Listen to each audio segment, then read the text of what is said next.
pinaka-importante dyan ay si South Korea. Kasi South Korea, meron siya ang actually ang isa sa mga bansang nakapagpagawa ng bagong nuclear plants na on time at saka at cost, no? Tapos, nag-offer na sila sa Pilipinas na buhayin ang Bnpp. Ang desisyon po niyan ay manggagaling sa Presidente at saka sa DOE. Pero, big sabihin, nagpahiwatig na po ang South Korea na makipag-deal sa atin. Di kailangan natin ng 1-3 agreement with South Korea. Pwedeng diretso yun, no? Let me explain why Fukushima is important. Kasi yan ang tinatanong. Mangyayari ba yung Fukushima di sa Pilipinas, di ba? Okay. Actually, Fukushima strengthened the nuclear argument. Why? First, the Fukushima nuclear plant is older than the Bnpp. Okay? And when it was constructed, the seismic rating is 0.14 G. Yung sa atin, 0.4. So the Bnpp is 3 times stronger than the Fukushima plant. Right? Nuclear has the least amount of deaths. Coal, ang dami nang namatay sa coal, even wind. At saka sa solar, wala masyado. No? So yun po. So, and one argument that I have for nuclear, if it is unsafe, America has 92 working nuclear plants operating for 60 years. And they're giving them license for another 20 years. There's a huge difference between the Western ones, like the ones in the US and the UK. They have suffered a lot of delays. That's what makes it very expensive. Umabot ng $10 to $12 billion. But in the past 5 years, there are 2 countries that have produced nuclear power plants at cost and on time. One is South Korea. They have produced 4 large nuclear power plants in the UAE, an oil-rich country. $5 billion on time and at cost. Okay. China actually has been constructing nuclear power plants. The costs are kind of, but from some scientists that I know, it's under $5 billion. Now, to give you an idea, it may be expensive in the beginning, but nuclear power plants, like in America, they're lasting now 60 years and they're being licensed for another 20 years. So 80 years yan as compared to coal plants at 20 years lang. So in the long run, bawing-bawi na po yan. The Bnpp that was constructed, similar model in South Korea, they recovered investments in only 6 years. And in fact, if, for example, if South Korea has an offer to restart the Bnpp, di ko lang kung magkano, $1 or $2 billion. Sure, 1 or 2 billion, no? Yeah. Now, if you run the Bnpp, the fuel will cost $30 million that will last for 18 months. And that fuel is small. It will fit inside a jeepney. So 18 months, 1.5 years, wala kang isusubong fuel, no emissions. If that were a coal plant running 620 megawatts for the same 18 months, you will need 50 Panamax ships. A Panamax ship is 50 to 80,000 tons. The importation cost of the coal for the 18 months, 50 Panamax ships will be at least 600 to 800 million US dollars. So doon lang sa fuel, for example, if South Korea wants to get, and then the DOE and the President approves it, the investment will be recovered in 3 years from the fuel savings alone. And you don't have the emissions, is the negative perception of nuclear. You know, when you say nuclear kasi, if you look at Hollywood, ang unang nasa isipan nila ay bomb. You know, just look at Netflix. Meron ka dyan ng Chernobyl. You know, all the movies, the bad guys. We cannot compete against Tom Cruise, Mission Impossible, mga plutonium nila, di ba? You know, it's not, they're all exaggerated. But they want to ramp it up now. In fact, the IPCC has said, if you don't go nuclear, you will never reach the 1.5 degree target. People want, mag-gas na lang tayo. Meron pa din yung emissions, you know? So unless you really want to totally cut off your energy usage. So, and then again, as I said, renewables come hand in hand. It's a mix that has to be done.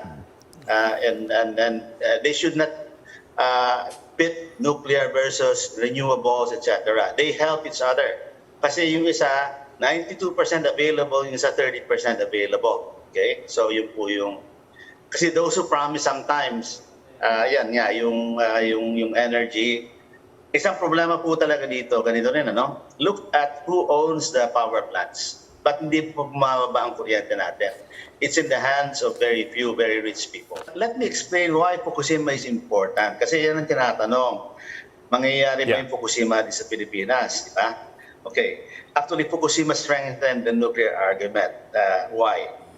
First, the Fukushima nuclear plant is older than the Bnpp. Okay?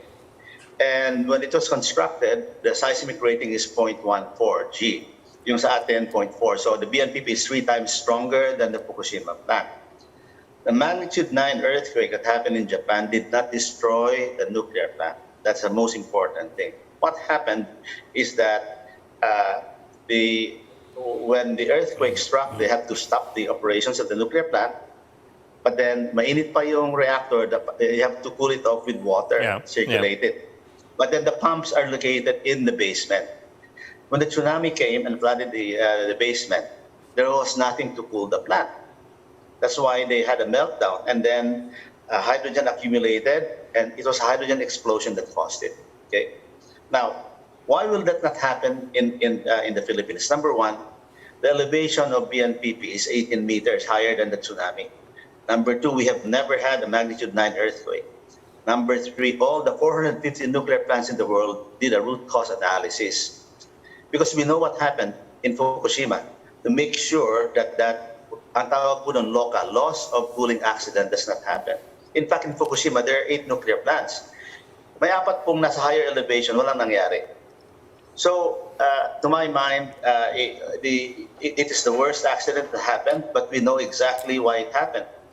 And in terms of nuclear energy running, over yung lahat ng total energy at saka yung how many people have died, nuclear has the least amount of deaths. Coal, ang dami nang namatay sa coal, even wind, at saka sa solar wala masyado, no? So yun po. So, and one argument that I have for nuclear, if it is unsafe, America has 92 working nuclear plants operating for 60 years, and they're giving them license for another 20 years. And some of their nuclear plants are beside cities. If it is unsafe, all of you have been to the U.S. You know, you have been using nuclear power if you were there. Maybe you didn't know what it was.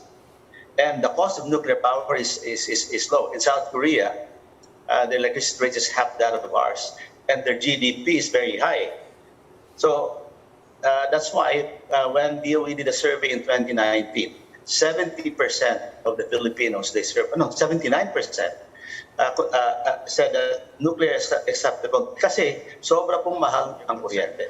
Bakit wala tayong magnitude 9 earthquake?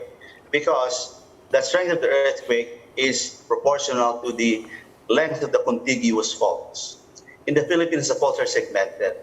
So we don't, ang sinasabing big one is probably magnitude 7.8. That is in the West Marikina Valley Fault. Okay, I wrote the paper that named that fault. So some people say it's my fault. You know, in 1987. It's your fault. Yeah, it's my fault. A geologist joke. Kaya bang ma-resist ng nuclear plant natin yung 7.8? Kayang-kaya. In fact, noong 1990, may malaking earthquake na nangyari doon sa Baguio. Remember? Sa Cabanatuan. Walang nangyari doon sa Bnpp. Malapit lang siya doon sa epicenter. There was a volcanic eruption, the next volcano, Pinatubo, wala din nangyari. Now, I know that there's some people na may volcano at saka fault daw. Parehong fake news po yun. PVOX will be the one to prove that. Yung sa Ring of Fire po, Taiwan has 4 nuclear plants. They also have earthquakes. And even America is also in the Ring of Fire. Some parts of America, hindi lahat. Yung eastern side, wala. Sa western side, may parts sila na may subduction zones. Meron ding mga nuclear power plants po doon, no? And then it depends on the engineering design. Definitely, you must not build on top of a fault. Pag may planta po na nasa fault, di pwedeng paandarin yan. Kami po magli-lisensya, I will not sign that license. So before a nuclear plant is operated, it has to pass severe testing, and there is an international body that helps, the International Atomic Energy Agency. They have best practices. we will be following their guidelines. So, yun po. Laban Pinas.